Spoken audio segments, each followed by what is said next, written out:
अगदी तोंडात टाकताच विरघळणारी आणि अतिशय मौसूत अशी ही उपवासाची बर्फी आज आपण बनवून तयार करणार आहे।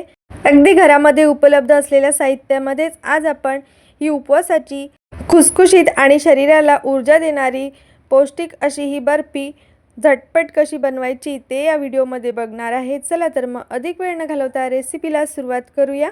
उपवासाची पौष्टिक अशी बर्फी बनवण्यासाठी इथे मी 1.5 वाटी एवढे शेंगदाणे घेतलेले आहेत। आता आपल्याला हे शेंगदाणे छान असे काळे डाग पडेपर्यंत भाजून घ्यायचे आहेत। इथे मी घरच्या शेंगदाण्याचा वापर केलेला आहे, म्हणजेच हे शेंगदाणे आमच्या शेतामधले आहेत। बाहेर विकत मिळणाऱ्या शेंगदाण्यापेक्षा हे शेंगदाणे चवीला खूप छान असतात आणि या शेंगदाण्यापासून बनवलेला प्रत्येक पदार्थ अतिशय चविष्ट असा बनून तयार होतो। तर इथे शेंगदाणे जे आहेत ते मी छान असे डाग पडेपर्यंत किंवा शेंगदाणे छान असे फुटेपर्यंत भाजून घेतलेले आहेत। शेंगदाणे व्यवस्थित भाजून झाल्यानंतर एखाद्या ताटामध्ये हे शेंगदाणे काढून घ्यायचे आहे आणि शेंगदाणे जे आहेत ते व्यवस्थित असे थंड करून घ्यायचे आहेत। त्यानंतर आता इथे बघा मी अर्धी वाटी एवढे ड्रायफ्रूट्स घेतलेले आहेत। यामध्ये मी थोडेसे बदाम आणि थोडेसे काजू सुद्धा घेतलेले आहेत। तुम्ही तुमच्या आवडीनुसार कोणत्याही सुक्या मेव्याचा इथं वापर करून घेऊ शकता। ड्रायफ्रूट्स वापरणे अगदी ऑप्शनल आहे। घरामध्ये असतील तर तुम्ही इथे नक्कीच याचा वापर करू शकता, कारण याने बर्फी आणखीन जास्त चविष्ट आणि पौष्टिक बनून तयार होईल। तर इथे काजू आणि बदाम सुद्धा मी अजिबात तूप वगैरे न वापरता कोरडे छान डाग पडेपर्यंत भाजून घेतलेले आहेत। काजू आणि बदाम एकसारखे भाजण्यासाठी आपल्याला गॅसची फ्लेम मध्यम ठेवून हे भाजून घ्यायचे आहे। तोपर्यंत इथे बघा मी शेंगदाण्याची निघेल तेवढी साल सुद्धा काढून घेतलेली आहे। साल नाही काढली तरी सुद्धा चालेल, पण मी अगदी थोडीशी याची साल काढलेली आहे आणि यामधील साल काढून शेंगदाणे एकदा छान असे पाकडून सुद्धा घेतलेले आहेत। त्यानंतर इथे बघा काजू आणि बदाम छान असे भाजून झाल्यानंतर मी काढून घेतलेले आहेत आणि 1 वाटी एवढा सुक्या खोबऱ्याचा कीस घेतलेला आहे। हा सुक्या खोबऱ्याचा कीस सुद्धा आपल्याला छान असा भाजून घ्यायचा आहे। छान असा लालसर रंग येईपर्यंत हा कीस मी छान भाजून घेतलेला आहे। आता गॅसची फ्लेम बंद करून घेतलेली आहे आणि हा कीस आपल्याला लगेच कढईमधून बाहेर काढून घ्यायचा आहे, कारण कढई खूप जास्त गरम असल्यामुळे हा कीस आपण असाच कढईमध्ये ठेवला तर कीस करपू शकतो। त्यामुळे मी बघा काढून घेतलेला आहे। तोपर्यंत इथे शेंगदाणे आणि काजू बदाम सुद्धा व्यवस्थित असे थंड झालेले आहेत। आता शेंगदाणे आणि काजू बदाम आपल्याला मिक्सरला छान असे फिरवून घ्यायचे आहेत। तर याची छान आपल्याला पावडरच बनवून तयार करायची आहे। चला तर मग आता सगळ्यात आधी मी शेंगदाणे वाटून घेते। त्यासाठी इथे मिक्सरचं छोटं भांडं घेतलेलं आहे। चटणीसाठी आपण जे भांडं वापरतो ते। शेंगदाणे जास्त प्रमाणात असल्यामुळे एकाच वेळी काही एवढे मोठे बारीक होणार नाही, त्यामुळे मी थोडे थोडे करत मिक्सरमध्ये टाकून हे छान फिरवून घेणार आहे। मिक्सर आपल्याला चालू बंद करत हे फिरवून घ्यायचे आहे। एकदम जर आपण फिरवलं तर यामधून तेल बाहेर येऊ शकते।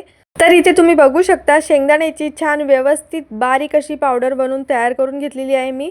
आता ही पावडर आपल्याला काढून घ्यायची आहे आणि राहिलेले सगळे शेंगदाणे सुद्धा सारख्याच पद्धतीने वाटून घ्यायचे आहेत। तर आता राहिलेले शेंगदाणे बारीक करत असताना यामध्ये मी 3-4 इलायची फोडून टाकून घेतलेले आहेत। त्यानंतर काजू आणि बदाम सुद्धा मी अशाच पद्धतीने वाटून घेतलेले आहेत। आता सुक्या खोबऱ्याचा कीस मात्र आपल्याला मिक्सरला फिरवण्याची अजिबात आवश्यकता नाही आहे। असाच हाताने थोडासा चुरून घेतला तरी तो अगदी बारीक असा होतो। तर इथे व्हिडिओमध्ये तुम्ही बघू शकता हा सुक्या खोबऱ्याचा कीस जो आहे तो थंड झाल्यानंतर छान मस्त कुरकुरीत असा झालेला आहे। अगदी हाताने छान असा बारीक चुरला गेलेला आहे, किंवा तुम्ही असा अख्खा सुद्धा टाकून घेऊ शकता, पण मी थोडासा छान असा चुरून घेतला। त्यानंतर आता हा कीस सुद्धा आपल्याला यामध्ये टाकून घ्यायचा आहे। सगळे साहित्य व्यवस्थित असे मिक्स करून घेतले। आता ज्या वाटीने आपण सगळे साहित्य मोजून घेतले होते त्याच वाटीने इथे मी 1.5 वाटी एवढी साखर कढईमध्ये टाकून घेतलेली आहे। साखरेऐवजी इथे तुम्ही गुळाचा वापर सुद्धा करून घेऊ शकता, पण माझ्याकडे गुळ नव्हता त्यामुळे इथे मी साखर घेतलेली आहे। साखरेमध्ये अर्धी वाटी एवढं पाणी टाकून घ्यायचं आहे आणि साखर पाण्यामध्ये फक्त वितळून घ्यायची आहे। याचा आपल्याला पाक वगैरे करण्याची आवश्यकता नाही आहे। तर इथे तुम्ही बघू शकता अगदी कॅरेमेल सारखा रंग या साखरेच्या पाकाला आलेला आहे। त्यानंतर आता मी गॅसची फ्लेम बंद करून घेतली आणि तयार करून घेतलेलं हे सगळं मिश्रण या कढईमध्ये आपल्याला टाकून घ्यायचं आहे। सोबतच फक्त 2 चमचे एवढं तूप मी यामध्ये टाकलं आणि सगळे साहित्य जे आहे ते व्यवस्थित या साखरेच्या पाण्यामध्ये किंवा साखरेच्या पाकामध्ये मिक्स करून घ्यायचे आहेत। आवश्यकता वाटल्यास इथे गॅसची फ्लेम चालू करून घेऊ शकता। आणि 2 ते 3 मिनिटे अगदी मंद आचेवरती असंच हे मिश्रण मिक्स करत राहिल्याने छान असं घट्टसर होऊन जाते. पण इथे मला गॅसची फ्लेम चालू करण्याची अजिबात आवश्यकता पडली नाही. सगळे साहित्य जे आहे ते साखरेच्या पाकामध्ये व्यवस्थित असे मिक्स करून घेतलेले आहेत.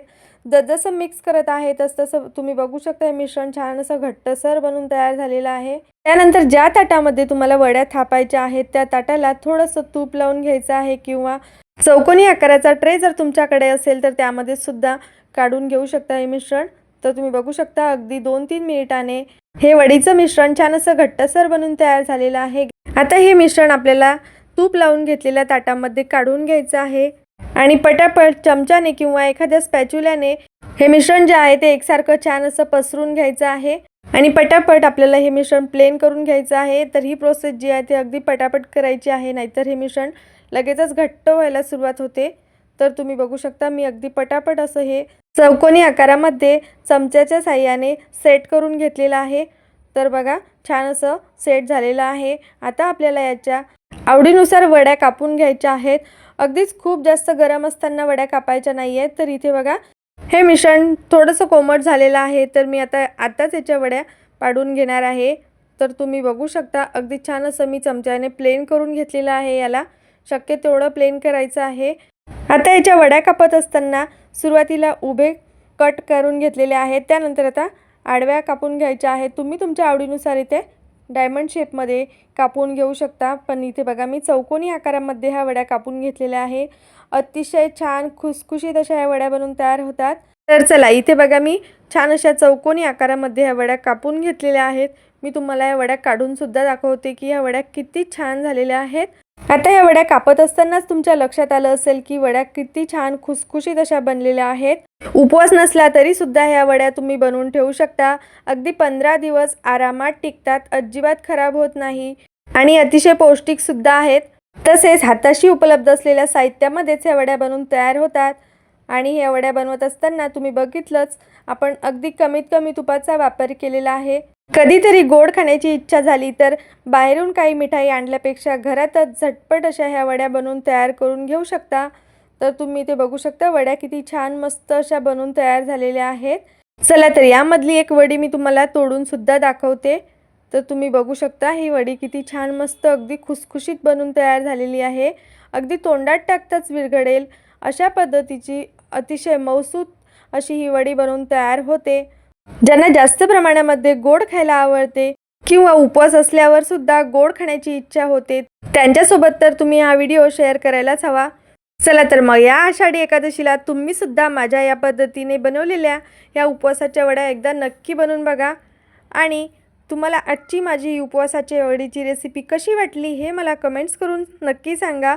रेसिपी आवडली असेल तर व्हिडिओला लाईक करा, शेअर करा आणि अशा छान छान रेसिपीज पाहण्यासाठी आपल्या यूट्यूब चॅनलला सबस्क्राईब करा. चला तर पुन्हा भेटूया आणखीन अशाच नवनवीन तसेच पारंपरिक रेसिपींसोबत. आणि आजचा हा व्हिडिओ शेवटपर्यंत बघितल्याबद्दल धन्यवाद.